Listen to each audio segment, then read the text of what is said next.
Welcome to BNEWS Weekly. I'm Phil Gallagher along with BNEWS producer Sydney Bowles, BNEWS reporters Robert Paris, Tad Stefanak, Chris Flaherty, Juliana McGrain, and Arushi Daima.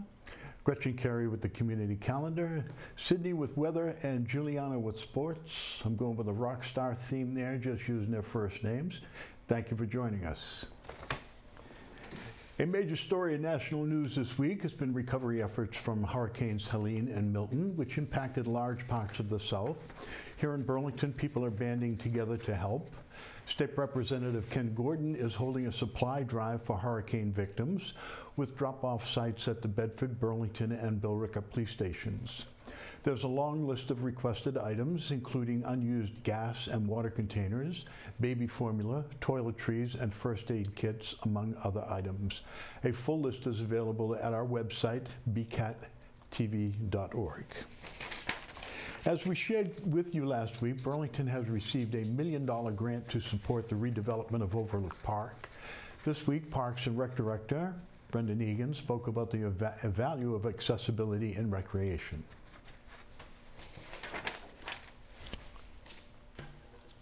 Our department has taken on that mission of making everything in Burlington more accessible. Whenever we're upgrading a park, whenever we're putting something new in, is making it as accessible as possible. And I think we had a wonderful opportunity with this grant to do that at Overlook Park, to make a trail that will not be paved, but will be stone dust up through the woods, fully accessible all the way to the top of the hill. There will be a driving access point to the top of the hill for people with accessible needs, or also with parking tag.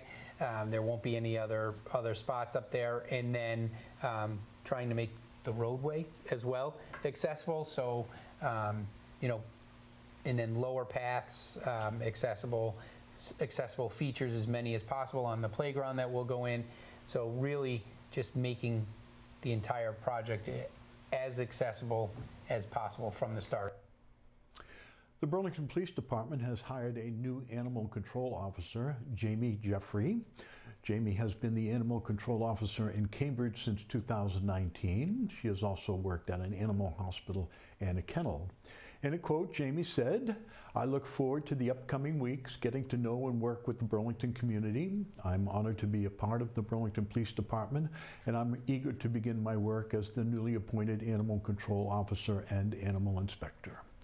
You will see that I take passion in my work and professionalism. My empathy for domestic animals and wildlife, along with public safety, is my top priority." End quote.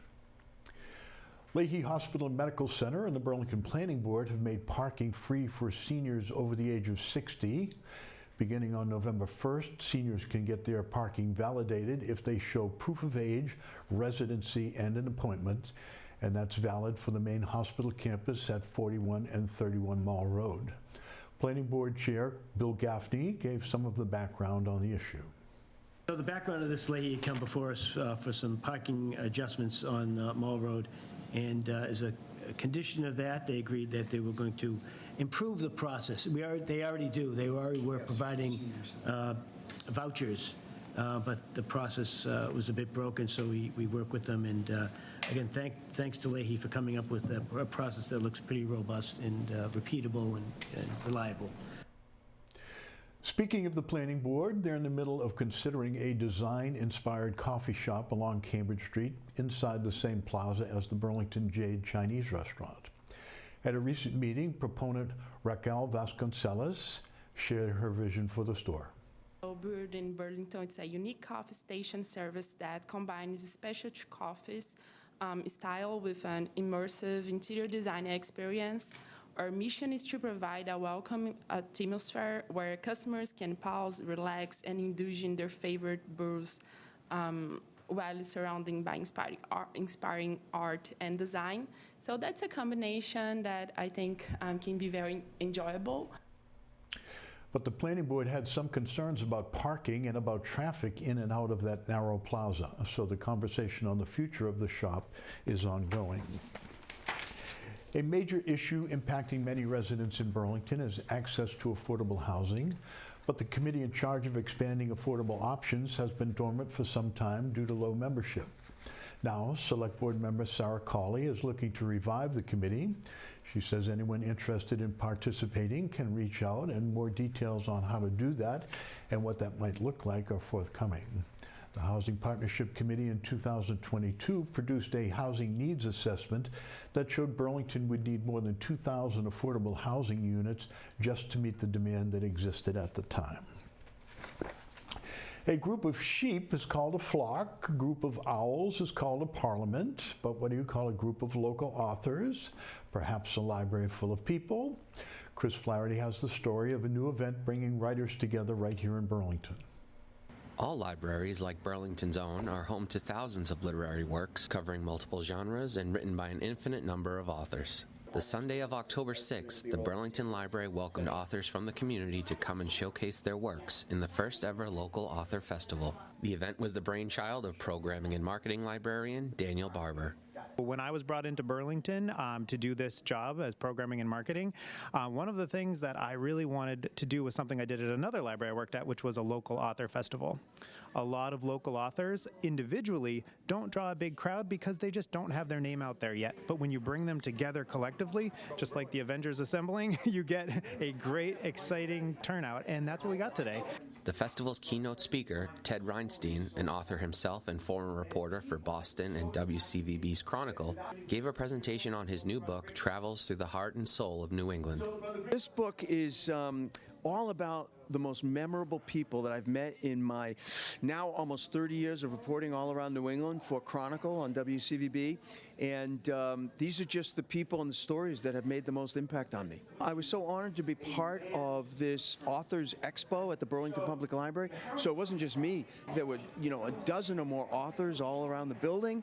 And it's a chance to celebrate local authors, a chance to celebrate great local writing. Oh, I was absolutely thrilled. I had a wonderful turnout for the talk. Couldn't be better. Finally, Barbara hopes the success of the day will make the local author festival an annual event for the Burlington Library. What I was excited about is today went very smoothly, got great feedback from patrons, from the authors who attended, and the turnout, we had over 100 people. I haven't crunched the final numbers yet, but we had over 100 people. So anytime you can get over 100 people for an event, it's a good day. I am hoping, and the way I'm feeling now is that this will be an annual event. So I'm hoping today is the first annual local author festival, and then next year we'll be back here doing the same thing. Special thanks to Evan McNamee and Aaron Trickett for their contributions to this story. Until next time, this is Chris Flaherty for BNEWS Weekly. Hopefully we'll be bringing you more of those interviews with the various authors that were in attendance. Burlington's annual food truck bonanza was a delight on wheels. Student reporter Arusha Daima has the story. Arusha. From seafood to chicken to tandoor, Trucktober was full of flavor on wheels. Today we got sausages, lobster rolls, cheesesteaks, smash burgers, chicken tenders, hot dogs, French fries, and Bavarian pretzels today. We're serving here chicken tikka masala, chicken curry, lamb korma, vegetables, all the Indian snacks like samosas and stuff. We got smash burgers, steak and cheese, chicken sandwiches, chicken fingers, churros, fries, all the things. We got a 5-piece chicken, a 10-piece chicken, and a 10-piece with a combo with fries. Our sauces, our famous gold sauce, is very popular. A lot of people come to us to try that. Jeff DeSalvo of the Parks and Recreation Department says it's one of the department's lower key events. We consider it one of our more chill events. It's come out to the park, just hang around. It's not too much chaos. Obviously the Power Wheel Derby here is a big hit, so we get a lot of families through that, but it's just a little bit of everything.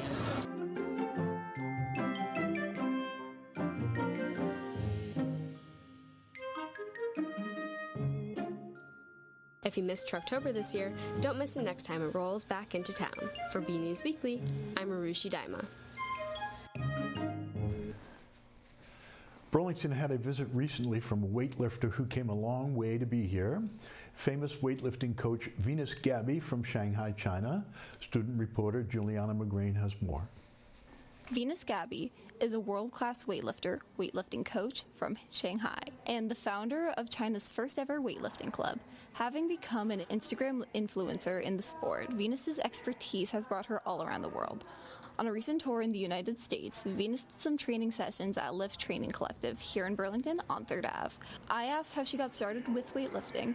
I think I started weightlifting back in London while studying there, and then I came back to China, and I was looking for a gym, weightlifting or a weightlifting club which I can train, but there is no such thing in China. I googled it, but there is none. That's why don't I just build up the first one? So that was the starting point of my gym. What was it like starting the first weightlifting club in China? It was hard because at the beginning, China has the strongest weightlifting team in the world, exclusive to the public. So actually there is no access for the public to be able to train, to find a place to train. So it's quite divided. And then at the beginning, it's only foreigners who train in my club. And later, the locals starting to get in. Through her journey in weightlifting, I asked, what brought you from Shanghai all the way to Burlington, Massachusetts? During the COVID, I have nothing to do. Okay. And then I started to try to post some content on Instagram, and I have no idea why it was kind of popular. And then I decided to come to the US and meet my fans here. And I got invited by Dennis twice from the Lift. Yes, I think it's time to come here and meet him in person. I do believe if you want to reach to your full potential, the performance is cool, is something you need to pursue. But above that, you need to set the goal as yourself, especially for your own health and well-being. And you think, yes, you are strong, but at the same time, get injured. And then a few years later, it stops you from training at all. So I want it to be a sustainable way of training. That's my goal. I want you to be in your 80s and still be able to lifting. Yeah. From the Lift Training Collective, this has been Juliana McGrain for BNEWS Weekly. Halloween decor is beginning to show up on doorsteps and front lawns as October 31st gets closer. But it's not too late to pick up your pumpkin to get in the Halloween spirit. Producer Sydney Bowles takes us to everybody's favorite pumpkin patch at St. Mark's Episcopal Church. From giant jack-o'-lanterns to tiny Jack-be-littles, the St. Mark's courtyard is brimming with prodigious pumpkins. The pumpkin patch supports People Helping People, the food pantry, where Judy Walsh is a board member. The pumpkin patch, this is our 11th year. We did skip the COVID year, so we've been in business since 2012. It started as an outreach project from St. Mark's Episcopal Church. The pantry was located here, and we thought a way to support the pantry would be to run this pumpkin patch as an outreach project. 100% of the sale of the pumpkins goes to People Helping People. The first year was only a little over $2,000. Last year it was almost $6,000. I like the way the community supports us. Today we have Breakfast Rotary selling the pumpkins for us. Tomorrow will be the Congregational Church Women's Group. Friday is Leader Bank. And we have a lot of the churches, different organizations, including even the Burlington Mall management staff will be here next week. So it brings the whole community together to support the people in Burlington that are needy and have food insecurity. The pumpkin patch is open Monday through Friday, noon to 6, and weekends 11 to 6, all through the end of October. For BNews Weekly, I'm Sydney Bowles. The national general election is coming up November 5th, finally. And Town Clerk Amy Warfield stopped by BCAT recently to share the latest information on how to cast your ballot.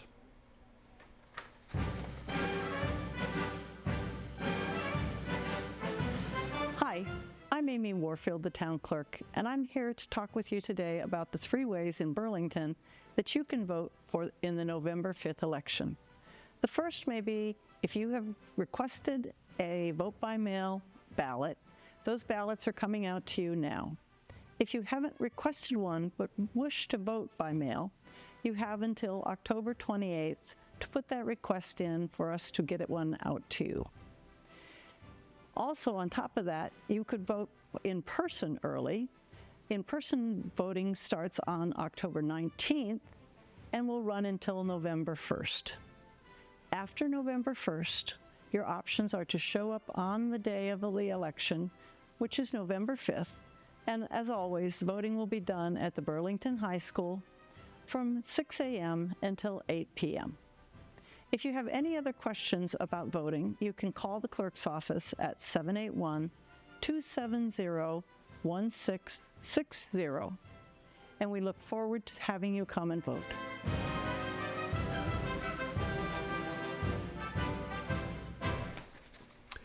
Now let's turn to our high school sports update with Juliana McGrain. Hey everyone, I'm Juliana McGrain, and this is your weekly sports report. The Devils' strong performance against Wilmington helped them move up to 8th place in the Division IV power rankings. Star quarterback Anthony Guerrier was once again named both D4 Star of the Week and D4 Player of the Week in the Boston Globe and Boston Herald. In the Middlesex League standings, the team is in second place with Stoneham at the top. Those two teams will battle it out next week. That game will decide the division, so stay tuned. The Woburn-Burlington swim team lost 92-78 against the Belmont Marauders. Two more athletes, Sadie Floyd and Kaylee McCarthy, qualified for the state tournaments.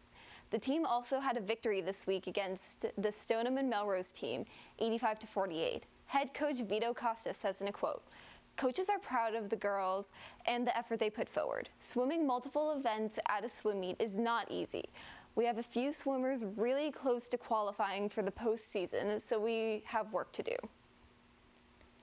Red Devils golf have faced 14 schools in the North Sectionals tournament this week. Burlington finished in 10th place overall. The team will say goodbye to Sam Curtin, Jason Kane, and Quinn McDonald, all seniors graduating next spring. Both boys and girls soccer teams faced off against Melrose this week. The boys had a 1-1 tie, and the girls lost 3-1. The boys also lost to Wakefield 2-0, and the girls tied 1-1. The girls held their senior night to celebrate the 7 graduating seniors: Ava Ciccone, Savannah Scally, Lacey Lauder, Madison Carey, Cassie Herrera, Kim Ochoa, and Caitlin Tremblay. Burlington ended the game in a tie of 1-1. The girls stand at 4, 8, and 2 this season, while the boys stand at 5, 9, and 2. The boys cross-country team attended the Bob Glennon Twilight Race last weekend. Here were the top finishers for the 2-mile and 5,000 meter: Liam Poland, Lucas Chang, Krish Almeida, Aishan Kasanga, and Henry Stefanowitz. You can check out the full results at the following website. The girls' field hockey team lost to Watertown 7-0 and tied Melrose 1-1. The Devils are now 5, 8, and 1 for the season. Girls volleyball is 9-6 this season after a 3-0 win against Watertown and a 3-0 loss against Melrose in the Middlesex League standings. Burlington is second place with Melrose on top at 13-2. They face off against Wakefield on October 17th. Updates next week.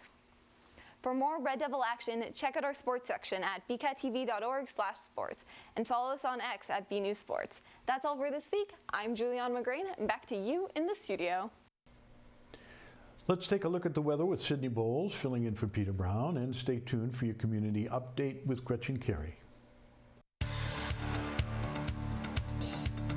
Hello everybody, I'm Sydney Bowles filling in for Peter Brown, here with a look at the weather for the next 7 days. We're headed into the end of October, and those chilly fall days are upon us. And taking a look at our almanac, it looks like we're right in line with those historical averages this week, with our highs in those high 50s, low 60s, and maybe even a little chillier than average in those evening hours. Taking a look at what the Climate Prediction Center is calling for in terms of temperature this week, they're looking for us to have a warmer than average slate of days here, along with much of the East Coast. And looking at our precipitation map, they're saying we're likely to be a bit drier than you might expect. And I do see that panning out in our local forecast. Moving along to that 7-day forecast, it really looks like mostly sunny fall days all through this week. As we head into our weekend, we're looking at sunny days with highs in those low 70s, with some real chill in the air on those nights. The temperatures are looking like they'll stay in that zone right through the end of the week, though we might start to see more clouds than sun as we get towards the end of our period. It's looking like a slate of temperate, dry days, a real recipe for some beautiful, crisp fall days. So get out there, enjoy the weather, and have a great week. This is Pepper, and you are watching BCat.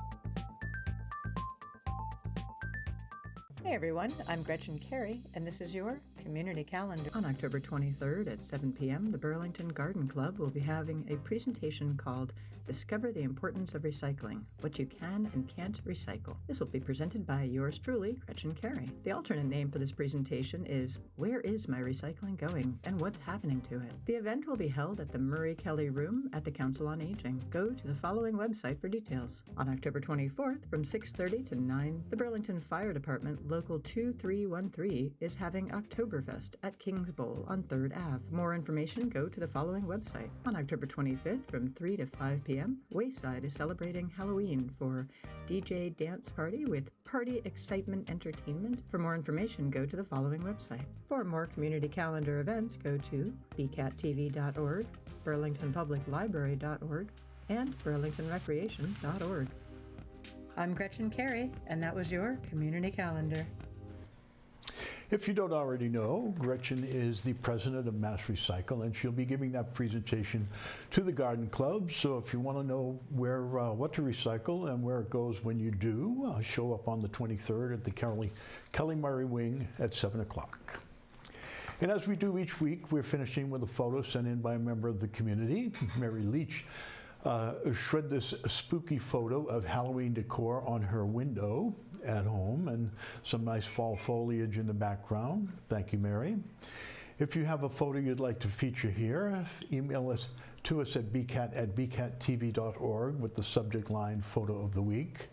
That's our show. Thank you for tuning in. I'm Phil Gallagher, and I'll see you back here next week. Thank you.